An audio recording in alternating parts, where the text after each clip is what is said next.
So let's take a look at how the Weimar Republic was set up, the start of the course. How was it set up? Well, Kaiser Wilhelm II of Germany abdicates. That means he leaves power and he's succeeded by, or rather, the monarchy is replaced by a democracy led by Friedrich Ebert. So let's take a look at how that happens. By November 1918, the German armies are in retreat. The British Navy has blockaded the German coastline throughout the war, preventing the import of raw materials and food, which has led to a serious food shortage in Germany. In summary, the people of Germany are struggling, they are starving, they are cannibalising each other in the streets of Berlin. The soldiers in the German army, or some soldiers in the German army though, are in France. They think they are winning the war, so they think victory is in sight. So how do they lose? Well, the war had brought terrible hardships to the German people, and that meant people had begun to oppose the war. Sailors, therefore, in the German Navy in the port of Kiel refused to fight the British Army at the end of October 1918. What they do instead is march to Berlin, and they are joined by many discontented, angry civilians who demand the abdication of Kaiser Wilhelm II. Remember, the Kaiser is the person who took them into the war. So by 9th of November, Berlin's streets were full, some with peaceful protest, some violent protest. The Kaiser realises his situation is hopeless and he leaves power, he abdicates. So the government has to move quickly now to set up a Council of People's Representatives. Why? Well, they fear an armed uprising, don't they? Philipp Schneiderman, a member of the Social Democratic Party, feared that rioters would announce a communist government. So, in order to keep control and establish a more moderate government, he announces to the crowd that the Kaiser has gone and they are setting up a new German republic. He pleads for patience from the crowds. The SPD had to work quickly to establish a new republic to prevent anarchy or a takeover by communists. On the 10th of November, Friedrich Ebert suspends the old Reichstag and names 6 moderate politicians, as in they are in the middle of the political spectrum, and they will form the Council of People's Representatives, who will govern until a new constitution was agreed. So effectively, this is a temporary measure to stop an armed uprising, a revolution, so that they can agree how Germany should be governed going forward. This is essentially to stop an armed uprising. Okay, so this Council of People's Representatives is only temporary. In short, 9th of November 1918, the Kaiser abdicates and flees to Holland, where he lives in exile. On the 10th of November, a new republic is set up under President Friedrich Ebert of the Social Democratic Party. So then what's the first thing this Council of People's Representatives, this early form of the Weimar government, what's the first thing it does? Well, on the 11th of November, they agree to a ceasefire, to the armistice. They surrender. So after 4 years of war, the very first thing this government does is surrender.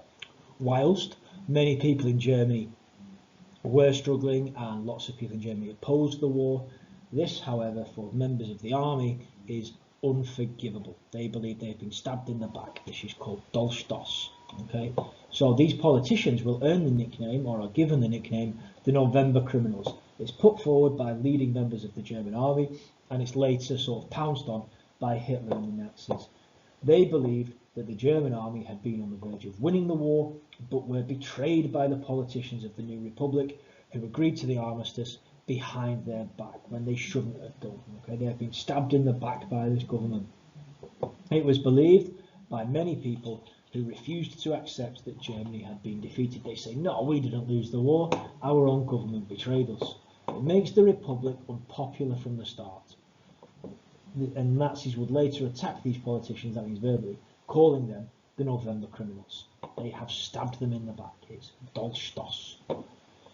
The important thing to remember is the Council of People's Representatives was only temporary. This is a way of sort of calming down the German people, calming down the chances of any armed uprisings, whilst they try to formulate or come up with a new constitution, a new way of governing Germany. It's a hugely uncomfortable time for the new republic, which is still being set up. So how do they keep control? What Ebert does is he keeps the same civil servants that they had under the Kaiser, alongside the soldiers and the workers' councils to ensure the state keeps running. Taxes still occur and the public services are still open, such as hospitals and schools, fire services. He basically tries to change as little as possible to make sure the country still functions. What he also does is reassures General Gruner that the army won't be reformed. He says, we'll keep the army as it is. That means that officers can keep their ranks, nobody's going to be replaced, and in return for that, the German army offers, the Republic expects the German army to support the new Republic. We'll see how well that goes when we get to the Freikorps uprising later on, or rather the Kapp Putsch. He also reassured leaders of industry, capitalists, big business, that there would be no nationalisation. We won't take over your business. The government will not take over your industry. So reassuring leaders of industry, there would be no nationalisation of private industries. This meant that business and the economy could continue to operate, and meant that big business would sort of tolerate this government. He also won trade union support by promising their leader that the government would consider an 8-hour working day. But some extreme political parties are still dissatisfied, such as the Spartakists. This leaves Germany on the edge of anarchy. They are on the precipice of chaos. Demonstrations and riots are common. Okay, it's a fragile control they have. Oh, there you go. Overall, Hebert had achieved a fragile control lasting just long enough to agree a new constitution, a more long-term democracy for Germany. So what does it say?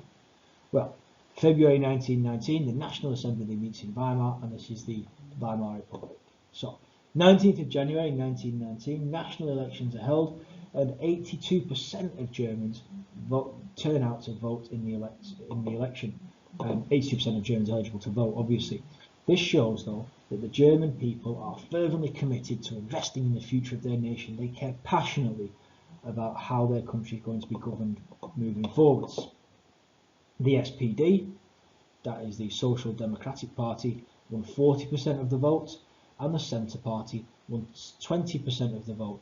This is a huge triumph for the moderates, as in the parties in the middle of the political spectrum.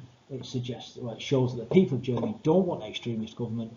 At this point, they favour a moderate government in the middle of the spectrum. February of 1919, the National Assembly meets for the first time. But this new parliament, however, has to meet in the South German town of Weimar because of the unrest and violence that was taking place in Berlin, mainly between the Spartakists and the Freikorps, who you'll look at during the next video. It takes them 6 months to agree the constitution, which is drawn up on July the 31st, and due to the location, the government is known as the Weimar Republic. We'll take a look at what this constitution said in more detail in a moment. They choose Hebert as their president, and they set up a new constitution. What to notice here is the SPD won 40% and the Centre Party won 20%. No party has a majority. No party has the 66% required to pass laws, and that's going to be a problem moving forward for the Weimar government, because what we'll now move into is the new constitution of the Weimar Republic. It has many weaknesses. First off, proportional representation, which means the percentage of votes you receive corresponds to the percentage of seats a party was given in the Reichstag, the German parliament. So if you received 40% of the votes, you received 40% of seats in the Reichstag. This means no party can get a majority. The problem here is, this means it's very difficult for parties to pass laws, because if you agreed on it, you'd be in the same political party already, wouldn't you? You need a 2/3 majority to pass any laws. Parties disagree with each other, so the process is slow. What this leads to is short-lived coalition governments, so sort of political parties joining together to pass laws, then breaking apart and forming a separate coalition and joining to pass laws which favour themselves. Okay, so no party can get a majority. It makes the whole process very, very slow. And remembering, flipping out, Germany's trying to recover from World War I. It needs quick action. It also gives seats to extremist parties, so that's the other problem with proportional representation. If 10% of the people in the country are fascist, the Nazis get 10% of, or rather fascist parties at this point, get 10% of seats in the Reichstag. If 15% are communist, 15% of the seats in the Reichstag are taken up by communists. Proportional representation gives a voice to extreme parties. The President could use Article 48 in times of national emergency. That's a system whereby he can use complete dictatorial power in times of emergency.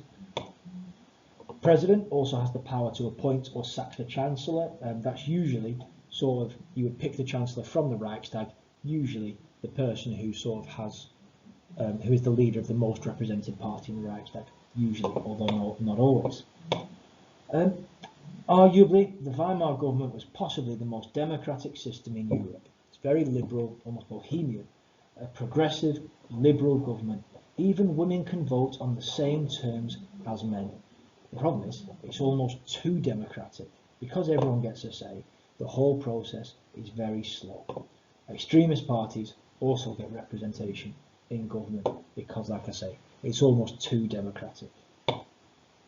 Parties struggle to agree due to the vast number of differing opinions because, once again, if they agreed, they'd be in the same political party to start with, wouldn't they?